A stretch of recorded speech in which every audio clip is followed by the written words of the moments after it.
तुम्हें अपना कर्म कर्तव्य करने का अधिकार है, किंतु कर्म के फलों के तुम अधिकारी नहीं हो। तुम न तो कभी अपने आप को अपने कर्मों के फलों का कारण मानो, न ही कर्म न करने में अभी कभी आसक्त हो। यहाँ पर 3 विचारणीय बातें हैं: कर्म, स्वधर्म, कर्म तथा अकर्म। कर्म, स्वधर्म वे कार्य हैं जिनका आदेश प्रकृति के गुणों के रूप में प्राप्त किया जाता है। अधिकारी की सम्मति के बिना किए गए कर्म विकर्म कहलाते हैं और अकर्म का अर्थ है अपने कर्मों को न करना। भगवान ने अर्जुन को उपदेश दिया कि वह निष्क्रिय न हो, अपितु फल के प्रति आसक्त हुए बिना अपना कर्म करे। कर्म फल के प्रति आसक्त रहने वाला भी कर्म का कारण है। इस तरह वह ऐसे कर्म फलों का भोक्ता होता है। जहाँ तक निर्धारित कर्मों का संबंध है, वे 3 उप श्रेणियों के हो सकते हैं, यथा नित्य कर्म, आपातकालीन कर्म तथा इच्छित कर्म। नित्य कर्म फल की इच्छा बिना शास्त्रों के निर्देशानुसार सतोगुण में रहकर किए जाते हैं।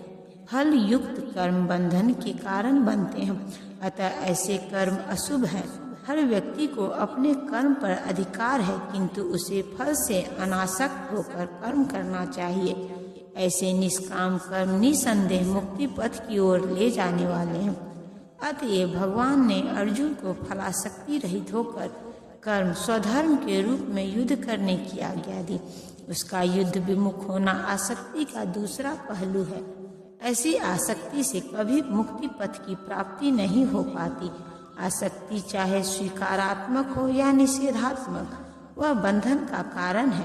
अकर्म पापमय है, अतः कर्तव्य के रूप में युद्ध करना ही अर्जुन के लिए मुक्ति का एकमात्र कल्याणकारी मार्ग था। हे अर्जुन, जय अथवा पराजय की समस्त आसक्ति त्याग कर समभाव से अपना कर्म करो, ऐसी समता योग कहलाती है। कृष्ण अर्जुन से कहते हैं कि वह योग में स्थित होकर कर्म करे। और योग है क्या? योग का अर्थ है सदैव चंचल रहने वाली इंद्रियों को वश में रखते हुए परम तत्व में मन को एकाग्र करना। और परम तत्व कौन है? भगवान ही परम तत्व है। और चूंकि वे स्वयं अर्जुन को युद्ध करने के लिए कह रहे हैं, अतः अर्जुन को युद्ध के फल से कोई सरोकार नहीं है। जय या पराजय कृष्ण के लिए विचारणीय है। अर्जुन को तो बस श्री कृष्ण के निर्देशानुसार कर्म करना है। कृष्ण के निर्देश का पालन ही वास्तविक योग है और इसका अभ्यास कृष्ण भावनामृत नामक विधि द्वारा किया जाता है। एकमात्र कृष्ण भावनामृत के माध्यम से ही स्वामित्व भाव का परित्याग किया जा सकता है। इसके लिए उसे कृष्ण का दास या उनके दासों का दास बनना होता है। कृष्ण भावनामृत में कर्म करने की यही एक विधि है जिससे योग में स्थित होकर कर्म किया जा सकता है। अर्जुन क्षत्रिय है, अतः वह वर्णाश्रम धर्म का अनुयायी है। विष्णु पुराण में कहा गया है कि वर्णाश्रम धर्म का एकमात्र उद्देश्य विष्णु को प्रसन्न करना है। सांसारिक नियम है कि लोग पहले अपनी तुष्टि करते हैं, किंतु यहाँ तो अपने को तुष्ट न करके कृष्ण को तुष्ट करना है। अतः कृष्ण को तुष्ट किए बिना कोई वर्णाश्रम धर्म का पालन कर भी नहीं सकता। यहाँ पर परोक्ष रूप से अर्जुन को कृष्ण द्वारा बताई गई विधि के अनुसार कर्म करने का आदेश है। हे धनंजय, भक्ति के द्वारा समस्त ग्रहित कर्मों से दूर रहो और उसी भाव से भगवान की शरण ग्रहण करो। जो व्यक्ति अपने सकाम कर्म फलों को भोगना चाहते हैं वे कृपण हैं। जो व्यक्ति भगवान के दास रूप में अपने स्वरूप को समझ लेता है, वह कृष्ण भावनामृत में स्थित रहने के अतिरिक्त सारे कर्मों को छोड़ देता है। जीव के लिए ऐसी भक्ति कर्म का सही मार्ग है। केवल कृपण ही अपने सकाम कर्मों का फल भोगना चाहते हैं, किंतु इससे वे भव बंधन में और अधिक फंसते जाते हैं। कृष्ण भावनामृत के अतिरिक्त जितने भी कर्म संपन्न किए जाते हैं वह ग्रहित है, क्योंकि इससे कर्ता जन्म मृत्यु के चक्र में लगातार फंसा रहता है। अतः कभी इसकी आकांक्षा नहीं करनी चाहिए कि मैं कर्म का कारण बनूं। कृष्ण भावनामृत में हर कार्य कृष्ण की तुष्टि के लिए किया जाना चाहिए। कृपणों को यह ज्ञात नहीं है कि दैववश यह कठोर श्रम अर्जित संपत्ति का किसी तरह सदुपयोग करे। मनुष्य को अपनी सारी शक्ति कृष्ण भावनामृत अर्जित करने में लगानी चाहिए, इससे उसका जीवन सफल हो सकेगा। कृपणों की भांति अभागे व्यक्ति अपनी मानवीय शक्ति को भगवान की सेवा में नहीं लगाते हैं। भक्ति में संलग्न मनुष्य इस जीवन में ही अच्छे तथा बुरे कार्यों से अपने को मुक्त कर लेता है। अतः योग के लिए प्रयत्न करो, क्योंकि सारा कार्य कौशल यही है। जीवात्मा आदि अनादि काल से अपने अच्छे तथा बुरे कर्म के फलों को संचित करता रहता है। फलतः वह निरंतर अपने स्वरूप से अनभिज्ञ बना रहा है।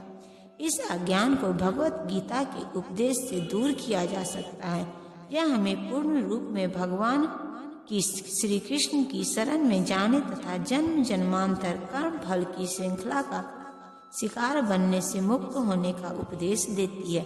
अतः अर्जुन को कृष्ण भावनामृत में कार्य करने के लिए कहा गया है, क्योंकि कर्म फल के शुद्ध होने की यही प्रक्रिया है। इस तरह भगवत भक्ति में लगे रहकर बड़े बड़े ऋषि मुनि अथवा भक्तगण अपने आप को इस भौतिक संसार में कर्म के फलों को से मुक्त कर लेते हैं। इस प्रकार वे जन्म मृत्यु के चक्र से छूट जाते हैं और भगवान के पास जाकर उस अवस्था को प्राप्त कर सकते हैं जो समस्त दुखों से परे हैं। मुक्त जीवों का संबंध उस स्थान से होता है जहाँ भौतिक कष्ट नहीं होते। जिसने उन भगवान के चरण कमल रूपी नाव को ग्रहण कर लिया है, जो दृश्य जगत के आश्रय हैं और मुकुंद नाम से विख्यात हैं, अर्थात मुक्ति के दाता हैं, उसके लिए यह भवसागर गोखुर में समाये जल के समान है।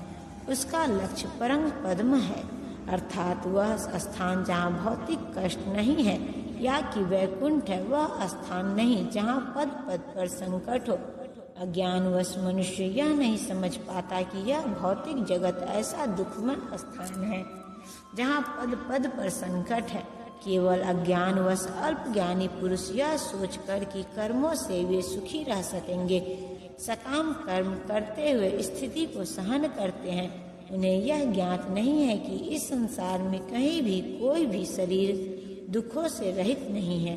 संसार में सर्वत्र जीवन के दुख, जन्म मृत्यु तथा जरा तथा व्याधि विद्यमान है, किंतु जो अपने वास्तविक स्वरूप को समझ लेता है और इस प्रकार भगवान की स्थिति को समझ लेता है, वही भगवान की प्रेमा भक्ति में लगता है।